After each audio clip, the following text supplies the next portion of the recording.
نام تو را شنیدم، وصف تو را بدیدم، در همه خلق جهان مثال تو ندیدم. شاه رسولان تویی، محبوب سبحان تویی، خاتم تو جبرائیل، صاحب قرآن تویی. یا رسول الله از همه کس بهترینی، یا رسول الله رحمتا للعالمین، یا رسول الله تو شفیع المذنبین، یا رسول الله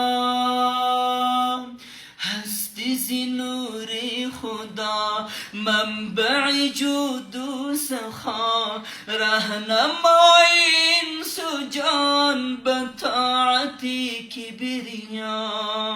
ز شان والای تو، ز حسن زیبای تو، بتهای کعبه ما افتیده در پای تو. یا رسول الله از همه کس بهترینی، یا رسول الله رحمت المذنبین، یا رسول الله رحمتا للعالمین، یا رسول الله نام تو را شنیدم، وصف تو را بدیدم، در همه خلق جهان مثال تو ندیدم. شاه رسولان تویی، محبوب سبحان تویی، خادم تو جبرائیل، صاحب